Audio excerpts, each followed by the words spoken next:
Well, so welcome again to this session. This is the second session for the day. So in the first one, actually, we had a discussion and lots of discussion, in-depth discussion with respect to what we call accounting aspects of branch data system. We are going to continue with that, but we are going to supplement it with some practicals now, actually. So open down your material, and we are going to take one question just to support it with some practicals so that we can have a firm control over it. So we pick up question number 8. In fact, this is the first question we are starting up with. Not a very tough one. So you have been able to grasp something, what we call as far as data system is concerned.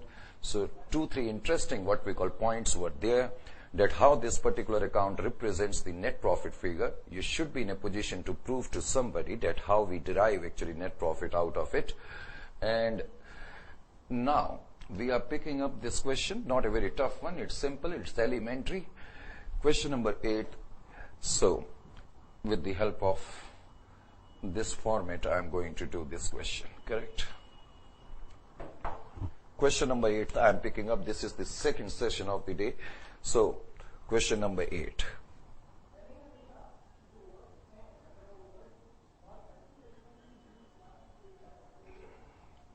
Question number 8, now we are picking up. Correct? Now the question number 8 states that from the following details, prepare a branch account in the books of head office. Please pay attention. Name of the method is not written. It is just written actually that we are supposed to prepare a branch account. So if the question states that you should prepare only branch account, it means actually that you have to follow branch data system. Is it clear? So question sometime is quite silent with respect to what we call method. So if the question is silent, then in that case it is better to adopt data system. Written down here, goods sent to branch at cost. So head office send goods costing rupees 50,000 to branch. So you will write 50,000 on the debit side of branch account. You will prepare in the books of what we call head office, of course, and then you are going to write what? 50,000 rupees. So 50,000 worth of goods have been sent. You are going to write it on the debit side. Your entry will be branch account debit to goods sent to branch account. It is easy for you. Now goods returned by branch at cost. I told you sometime branch returns goods back to head office. So now you are going to write it onto the credit side of branch account. You will simply write here by goods sent to branch account returns 3,000. So whenever we are going to receive something back from the branch, we are going to put it onto the credit side. Then it is branch credit sales. So you have to exercise caution that it is a transaction which is taking place between branch account and branch debtors account. So that is the reason actually that this particular transaction will appear only in the branch account. So branch credit sales are worth rupees 51,000. 51,000. 51,000, you are going to write it over here. Then we have got cash sales at branch. We just talked about the fact remittances. Remittances has got two important facets. One is cash sales. Cash sales is given to you. In this case, cash sales are 2,500. So you will write here cash sales 2,500. Correct?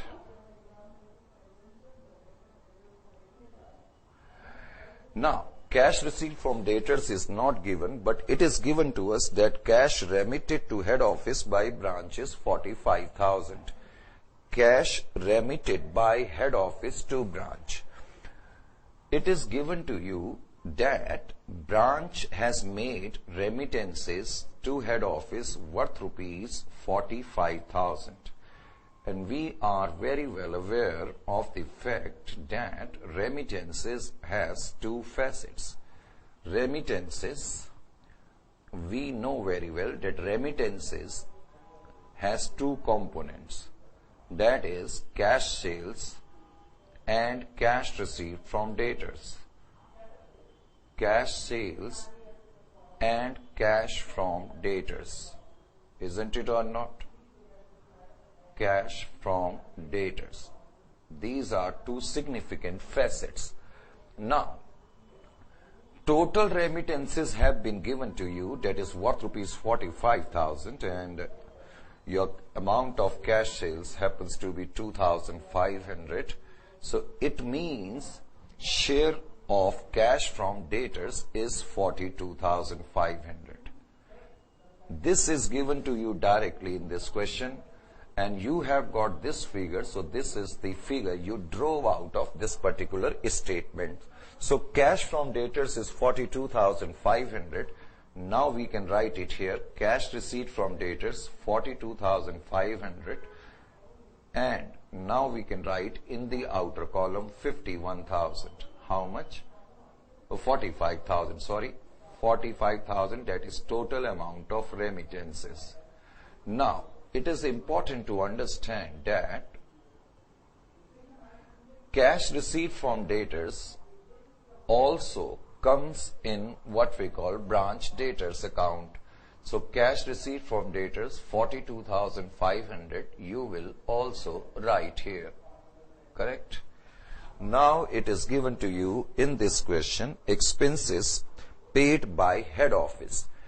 See, actually it is given that expenses paid by head office. Expenses paid by head office, you will have to analyze it this way. You will have to analyze that head office sent cash to branch, correct? And branch paid the expenses. You will have to interpret it this way round.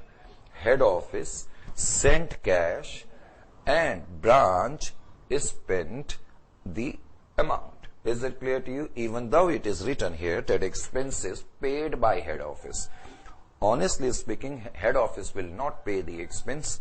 Expenses will be paid by branch only. So you will have to presume it this way round, that head office must have sent cash to branch and branch then must have spent the amount. Is it clear to you? So when head office will send cash, you are going to write it on to the debit side here. So expenses is amount of expenses 10,000.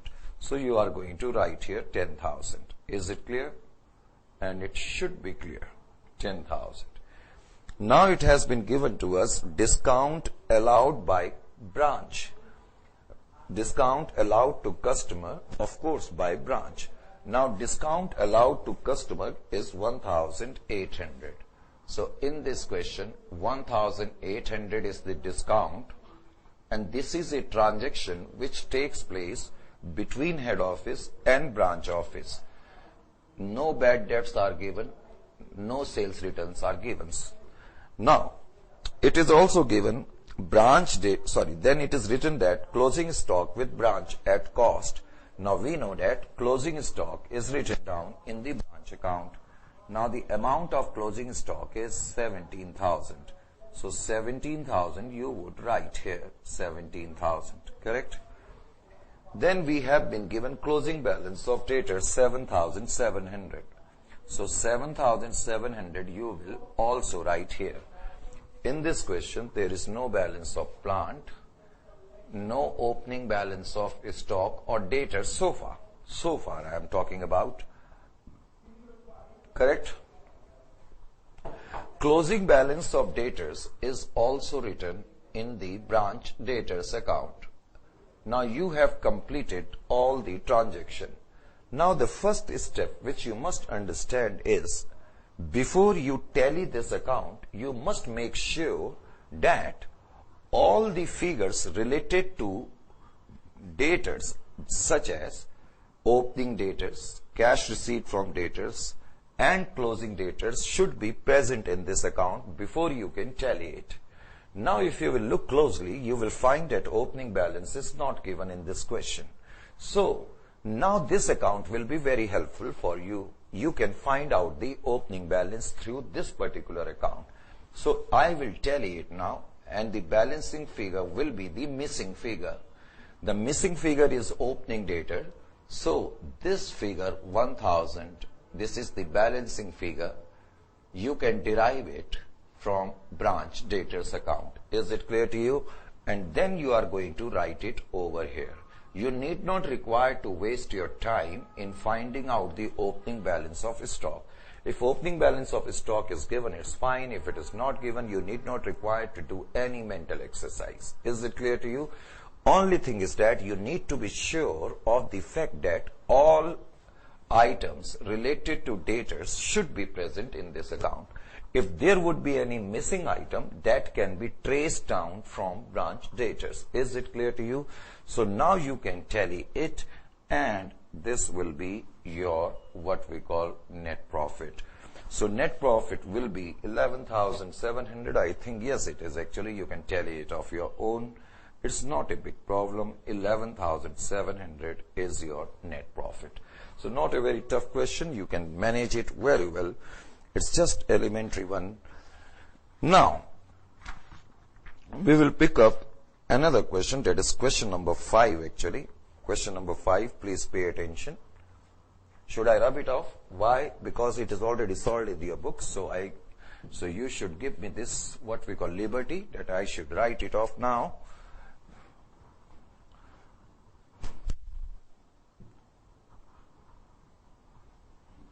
Question number 5 now I'm picking up after question number 8. Question number 5. In question number 5, it is given to you that from the following particulars, prepare a branch account showing the profit or loss from the branch. Now, opening stock is 15,000. In this question, opening stock is given 15, so you are going to write it as part of opening balance, isn't it or not? 15,000.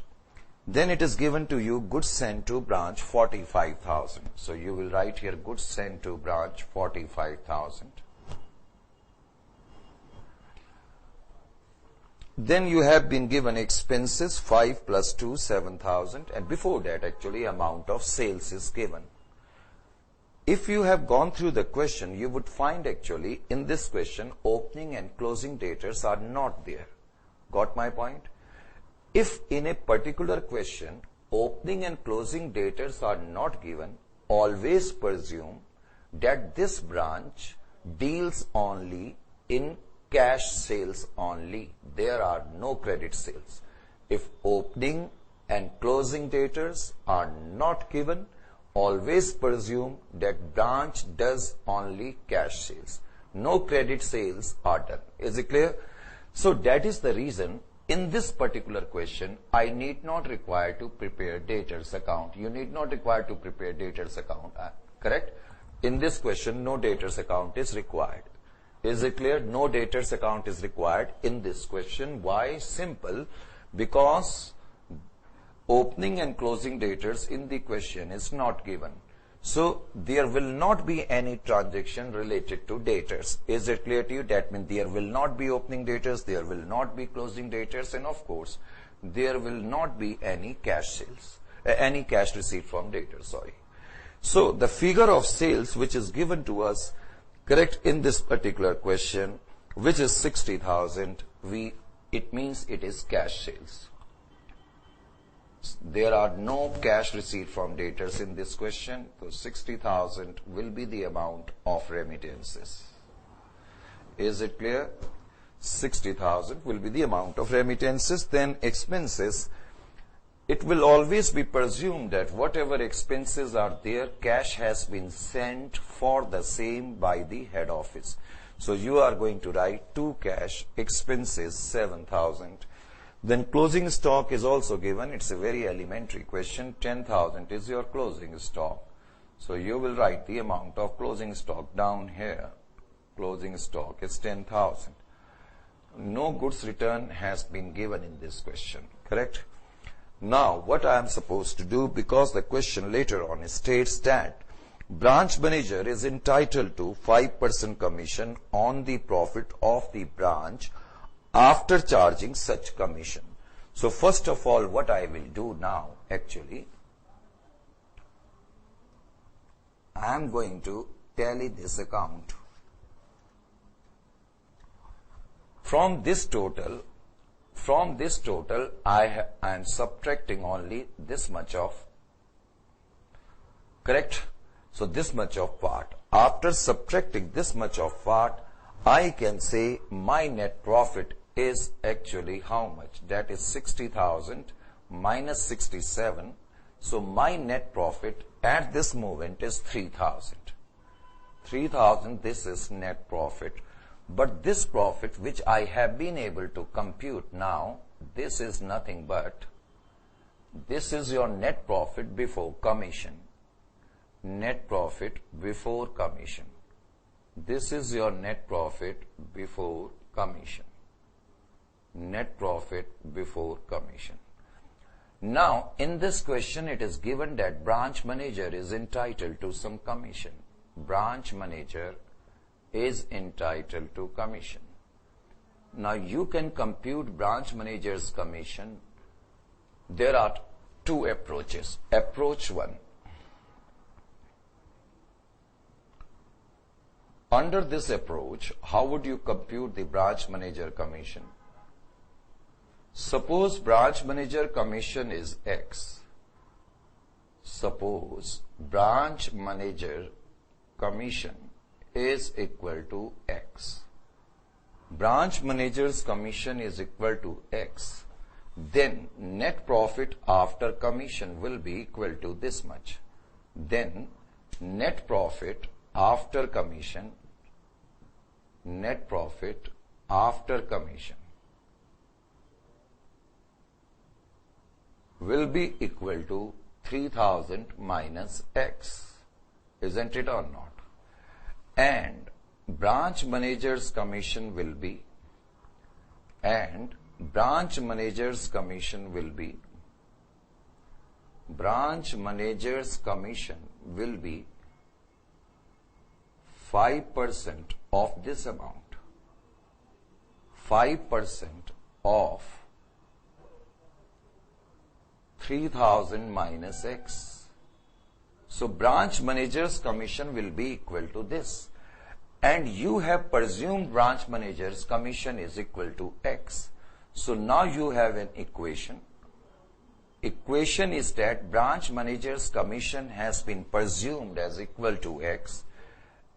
And it should be equal to, that is branch manager's commission should be equal to 3,000 minus X.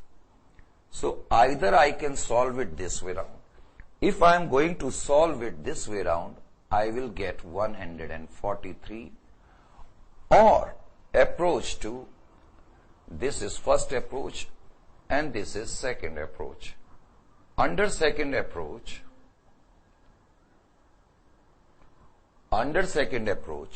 I can simply write 5 by 105 into 3,000. So obviously you are going to love this one because it will save your many steps. But just to elaborate the point actually, because some students unnecessarily create confusion that why we have written 105 below. In fact, this steps, we will reach this step when we are going to solve this equation. So ultimately we are going to what we call reach at this particular stage. So that is the reason branch manager's commission will be 143 and net profit will be this much. So that is 2857. So 2857 will be the amount of what we call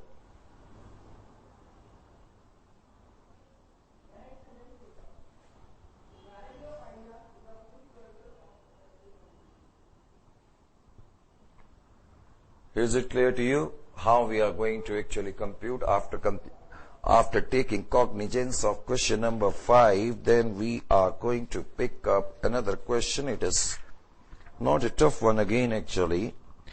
Now this question is, you can do question number 3 of your own. You should be in a position to do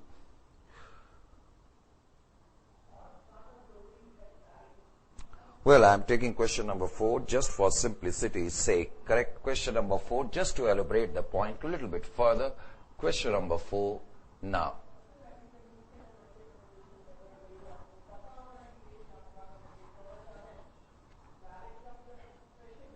in the books of head office. I will need a little bit of extra space, so I will have to reframe the account. This is the title in the books of head office, and we are preparing branch account.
So question number 4 now we are picking up. This question is not of very tough level. Again, it's very elementary, to be very honest with you. So in this question, just to actually elaborate one point with respect to petty expenses, in fact, we are picking up this one. So Big Brothers this time are having head office at Delhi and branch is in Kolkata, and the following are the transaction of the head office with the branch for the year ended 31st of August 2002. So opening stock given to us this time. So first of all, we are going to write opening balances. Opening balances. Opening balances in the form of opening stock is given. So opening stock is 30,800. 30,800. After having written down the balance of what we call opening stock, then there are debtors. Debtors are 16,500. So you are going to write now 16,500. Debtors 16,500. 16,500. The moment actually you are going to write debtors, you should be extra careful that you shouldn't let it escape out of your memory to write it down to the debit side of debtors account. So write down over there by balance brought down 16,500, because it's not a comprehensive double entry system. So we need to show little bit of alertness with respect to what we call transactions which are influencing the debtors account also. Now we have got petty cash. Actually, this is the word you have heard a lots of time, and even you know that it's a real account. It's a real account, petty cash actually, but it will require some discussion, which I will do later on. At this moment, since it's the balance is given, I am going to write here petty cash.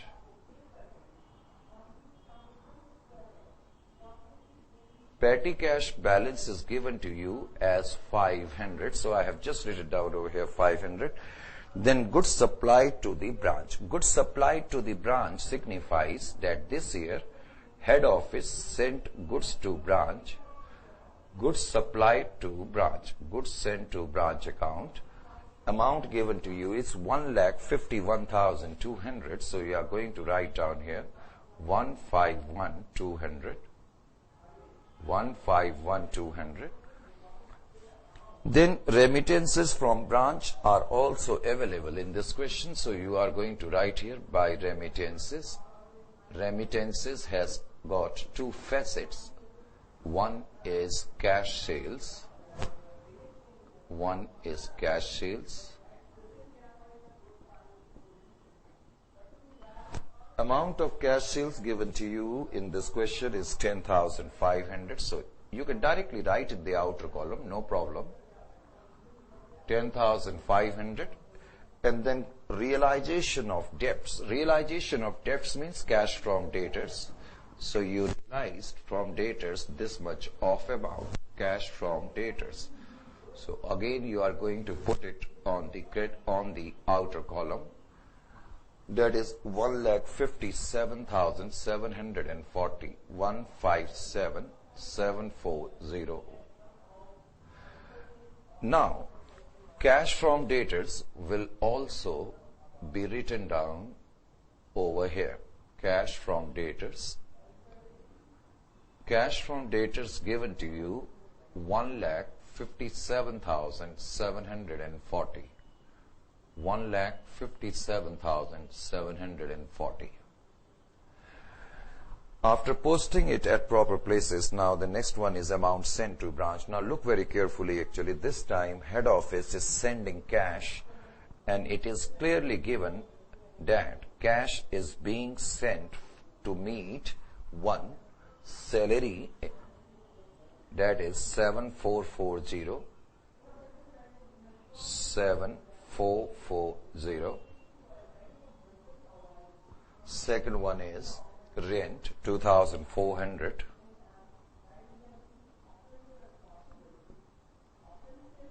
Rent 2,400. And then we have petty cash. Actually head office is sending some petty cash also. Now amount of petty cash in this case happens to be 3,000. So I will talk about petty cash just in a short while actually. Just hold on for a while, then I will explain the point. In fact, I will have to explain the point because the point I was looking for is given in the next sentence. It is petty expenses of the branch 2750. See here. Just a while ago, or should I say in the last session, when I talked about the non-cash expenses, depreciation, I told you actually we simply can't write depreciation down over here. Reason being is that actually under this particular accounting system, we do not prepare real accounts separately. Similarly, if real accounts are not being prepared separately, then petty expenses cannot be written here directly. The point, try to understand the point. If we are not preparing any real account, then I cannot write the depreciation. Similarly, if I am not preparing petty cash account, which in fact happens to be real account, then I cannot write expenses directly under it. But at the same time, without bringing down the amount of expenses in this account, we shall not be able to find out our net profit. So it becomes imperative for us to actually find out the amount of net profit. Then how do we so? First of all, before we elaborate this point, you must understand actually two things. At the initial stage, I told you actually that all the expenses of the branch shall be met by head office, no doubt about that. In fact, now I am redefining my earlier wordings. All the major expenses of the branch shall be met by head office. Remember, earlier I didn't use the word major. All the major expenses of the branch such as salary, wages, rent, insurance, advertisement charges shall be met by head office, no doubt about that. Now, suppose head office is in Delhi and branch is in Bangalore and a particular client comes in the what we call Bangalore branch office. Now, in order to entertain that client, suppose if I want to purchase a Campa-Cola or say Pepsi, now would it mean that actually that branch manager will give a telephone and give a ring to what we call head office and ask them to show your ATM number because we want to entertain what we call our client and we want to withdraw 10 rupees. That is not possible and it is not feasible also. Isn't it or not? Because it's a very small expense. So in order to meet small expenses, as you know, petty expenses, general policy is that head office keeps some balance with the branch. That is known as opening balance of petty cash. So petty cash is basically meant to meet down petty expenses. No problem in it. Everyone knows about that. Now, why actually it requires a little bit of discussion? Now, please pay attention. For example, now I am going to write the closing balances. When I am going to write the closing balances, so I will have to be a little bit alert in the sense that when I am going to write the closing balance of petty cash, I will have to write it this way around, petty cash. See here, I will write opening balance opening balance of petty cash given to you is actually 500. Correct? One thing about that. This is the opening balance. Now look carefully into the question whether any further petty cash has been sent by head office or not. If it is, then add here. Plus petty cash sent. Petty cash sent. Now if petty cash has been sent, you are going to add it. So it means now total petty cash available with the branch manager is 3,500. Isn't it or not? Total petty cash available with the branch manager is 3,500. Is it clear? Now it is given to you petty expenses of the branch manager. Now there is a slight difference between branch expenses and branch manager's expense. Branch expense is a term for which head office will always send the cash. Is it clear? For branch expenses, head office will always send the cash. But as far as branch manager's expenses are concerned, it signifies amount is spent by branch manager out of petty cash available with him. Is it clear to you? Branch manager's expense signify amount is spent by branch manager out of petty cash available with him. Is it clear to you? So, now what I am going to do, I am going to subtract amount is spent, or simply I can write petty expenses. Amount is spent by branch manager. Petty expense means amount is spent. You can directly write amount is spent. So amount is spent by branch manager is, as given to us in this question, is 2750. So 2750 I will subtract and I will write the closing balance here. Now you have to be extra careful to note down the thing. Ultimately, I have to show here closing balance. Opening balance of petty cash will be reflected here, and any further cash which has been sent by the head office will also be written down over there, no doubt about that. And closing balance will come here.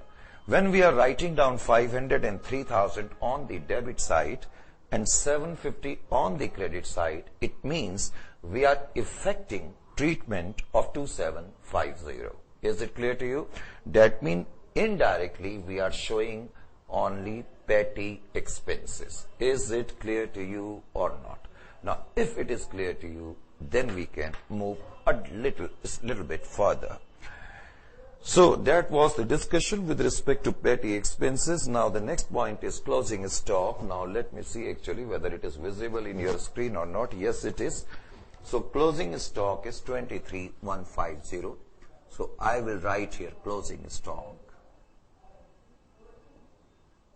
Closing stock 23,150. 23,150. Closing stock. Then we have been also given sundry debtors. Sundry debtors.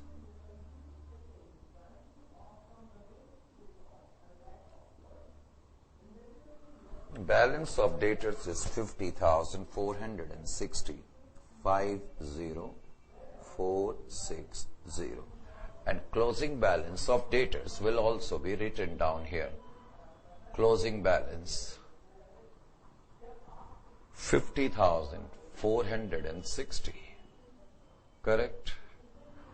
Now, since all the what we call transactions have been incorporated, now the next step is to tally it.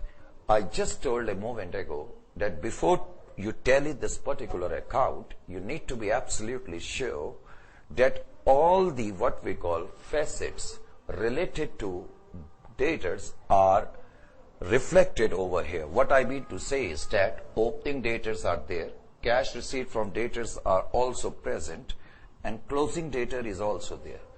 So it means all the three facets are present. So I need not require to what we call tally branch debtors, no, right now, because there is no missing figure. I can directly tally it and get my result. So now I am going to tally it. So my net profit will be 30,760 as per the solution. 30,760 as it is. So 30,760 will be your net profit. Correct? However, if you want to tally branch account, you can do so.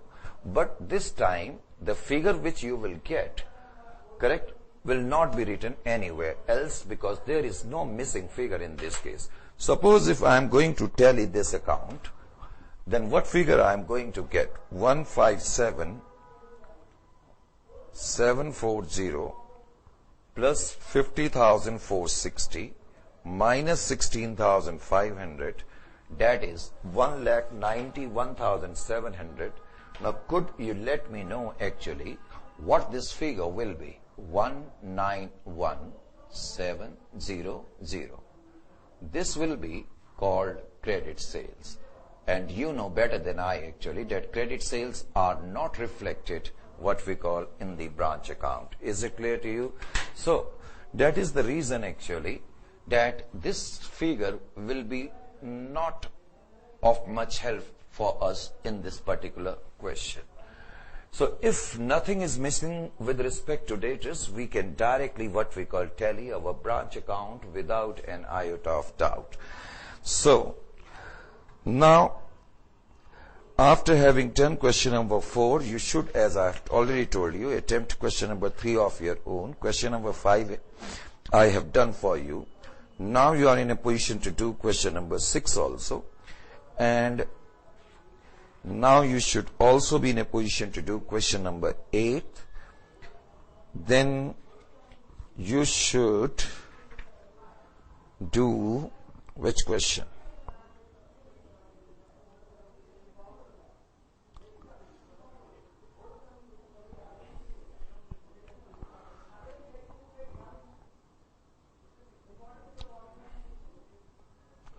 You can manage question number 12 also, though question number 12 is not very tough. In fact, you can manage it very well. So as far as what we call question number 12 is concerned, it should not give you any trouble. I'm quite hopeful about that. And what about, well, so as far as question number 12 is concerned, I have seen it actually. You should be in a position to do it because now one account, just have a look over line number 4.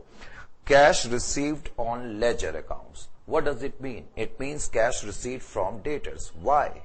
Because I have already told you that under this particular system, head office maintains only one ledger.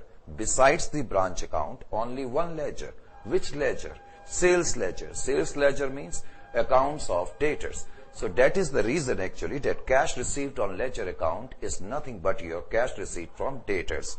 So that is the only line which could have had given you some sort of trouble, but after what we call having known about that, this question should be a cup of coffee for you, especially if it is solved, and you become very happy when you find the question is solved, because the moment I am going to appear in the next class, most of you are going to say we have already completed the homework. The fact might be that 90% chances are there that none of you might have had completed because question is given in a solved manner. But anyway, you should be very, very honest to you. You are pursuing a very high profile course. I keep on telling actually you are what we call, your parents are what we call spending lots of money on you. So you need to remember that you have to come up to their expectations. Correct? So for that, you need to remain honest to you. Remember, it is a very tough task. It is easier to stay honest to others, but it is very, very difficult in this life to stay honest with oneself. And if you are able to inculcate this art, then I can assure you that you will be the most happiest person in this world. So with this saying, I'm going to end today's session, today's class, and then we are going to hold down a meeting with you in the next session. So as always, the time has come to say goodbye, good night, Shabba khair. And then we are going to what we call hold down a meeting on Monday because today is Saturday. So